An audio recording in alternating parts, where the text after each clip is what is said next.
పేద ప్రజలకు సంక్షేమ పథకాలు అందాలంటే బీజేపీని గెలిపించాలని ఎంపీ అభ్యర్థి డీకే అరుణ అన్నారు. నారాయణపేట జిల్లాలో ఎన్నికల ప్రచారంలో పాల్గొన్నారు. దామరగిద్ద మండలం సంజనాపూర్, నర్సాపూర్ గ్రామాల్లో కార్నర్ మీటింగులలో పాల్గొన్నారు. గత బీఆర్ఎస్ ప్రభుత్వం సబ్సిడీ పథకం కింద గొల్ల కురుములకు గొర్రెలు అందిస్తామని డబ్బులు కట్టించుకుని గొర్రెలు అందించలేదని, ప్రస్తుతం కాంగ్రెస్ ప్రభుత్వం పథకం గురించి మాట్లాడడం లేదని అన్నారు. కేంద్ర ప్రభుత్వం అందించిన నిధుల నుండి గ్రామాల్లో సీసీ రోడ్లు, శ్మశాన వాటికలు ఏర్పాట్లు చేస్తామని అన్నారు. కొడంగల్ ఎమ్మెల్యేగా 2 సార్లు గెలిచిన సీఎం రేవంత్ రెడ్డి కొడంగల్ ప్రాంతానికి ఎలాంటి అభివృద్ధి చేయలేదని అన్నారు. ఈ ప్రాంతానికి కూడా సేవలు అందియాలని ఇవాళ మీరందరూ కూడా అవకాశం ఇవ్వాలని చెప్పి సందర్భంగా మిమ్మల్ని అందరూ నేను కోరుకుంటా ఉన్నా. పాలమూరు రంగారెడ్డి ఎత్తిపోతల ఈ పథకం ద్వారా ఈరోజు నారాయణపేట కానీ, మక్తల్ కానీ, కొడంగల్ కానీ ఈ ప్రాంతాలన్నీ కూడా సస్యశ్యామలం కావాలంటే, ఖచ్చితంగా ఈ ప్రాంతానికి న్యాయం జరగాలంటే నరేంద్ర మోదీ గారు ఈ ప్రాంతంలో ఈ పథకానికి సహకారం అందించాలి. ప్రకృతి వనాలు కానీ, శ్మశాన వాటికలు కానీ, రైతు వేదికలు కానీ, సుకన్య సమృద్ధి యోజన కింద ఇన్సూరెన్స్ కానీ, బేటీ పడావో బేటీ బచావో కింద ఆడపిల్లలకు విద్య కోసమే కానీ, ఇంకా అనేక పథకాలు ఇలా నరేంద్ర మోదీ పేదవాళ్ల కోసం అందిస్తున్నాడు. ఇవన్నీ మనకు అందాలంటే మళ్ళీ ఇప్పుడు ఇక్కడి నుంచి మనం పార్లమెంట్ కు మీరందరూ కూడా మీ అక్కలాగా భావించి మీ అందరూ మేమే అవునమ్మా మా అక్క నిలబడిందని మీ అందరూ ఓట్లేసి గెలిపించి నరేంద్ర మోదీ గారు ఇచ్చే ప్రతి ఒక్క పథకాన్ని పేదవాళ్ళకు అందించనికే నాకు ఇక్కడ గెలిపియాలి మీరు అందరూ అని చెప్పి నేను తెలియజేస్తా ఉన్నా.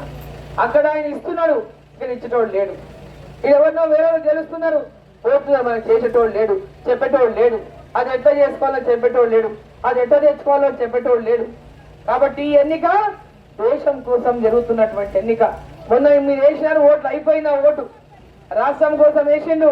కేసీఆర్ మీద కోపం వచ్చింది, దించాలనుకున్నారు, దించిండు. కాంగ్రెస్ పార్టీ అధికారంలోకి వచ్చింది. ఈ ఓటు దేశం కోసం వేసే ఓటు. దేశంలో కాంగ్రెస్ పార్టీ లేదు. ఈ రోజు మీకు ఇచ్చిన హామీలు నెరవేర్చాలంటే ఏ ఒక్కటి కూడా కాంగ్రెస్ పార్టీ నెరవేర్చే పరిస్థితులు లేదు. అప్పుల కూపంలో ఉంది రాష్ట్రం. ఇవాళ నరేంద్ర మోదీ సహకారం లేకుంటే రేపు తెలంగాణలో ఏ ఒక్క పని కూడా జరిగే అవకాశమే లేదు. నరేంద్ర మోదీ గారు ఇవాళ పెద్ద ఎత్తులకు మా ఆడోళ్లకు గౌరవం ఉండాలి, ఆడపిల్లలకు ఆత్మ గౌరవం ఉండాలి. రోడ్ల మీద పోతుంటే మొగోళ్ళు వచ్చినప్పుడు లేచి నిలబడితే సిగ్గుతో తలముచ్చుకునే పరిస్థితిని ఆడబిడ్డలకు ఉండకూడదని ప్రతి ఒక్కరికి మరుగుదొడ్లు కట్టించిండు, ప్రతి ఊరికి మరుగుదొడ్లు ఇచ్చింది. ఇవాళ ఆడపిల్లల గురించి ఆలోచించు. ఉజ్వల గ్యాస్ కనెక్షన్లు ఇచ్చిండు ఫ్రీగా. వీళ్ళన్నీ ఏం చెప్తున్నాడు, 500 రూపాయలకే సిలిండర్ ఇస్తా అంటున్నాడు.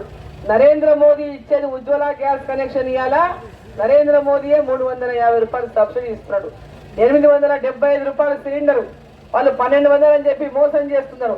875 రూపాయల సిలిండర్ ని 350 రూపాయలు, దగ్గర 348 రూపాయలు సబ్సిడీ పోగా మీరు ఇలా కడుతున్నది ఒక్కొక్క సిలిండర్ కి 530 రూపాయలు దగ్గర.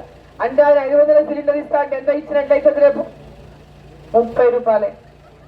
ఆయన సిలిండర్ 500కి ఇస్తే ఆయన ఇచ్చేది 30 రూపాయలే. ఏం చెప్తున్నాడు, 1200 సిలిండరు నేను 500కి ఇస్తా అని చెప్తున్నాడు. ఇది కూడా పెద్ద మోసం చేస్తున్నాడు.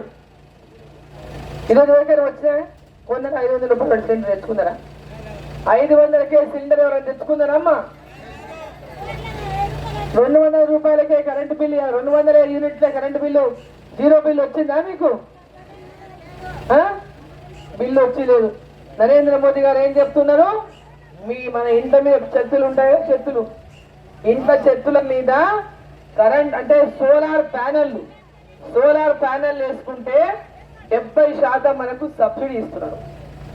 3 కిలోవాట్ల ప్యానెల్స్ మనం సోలార్ అంటే ఎండకు కరెంటు తయారైతుంది మన ఇండ్ల మీద. ఆ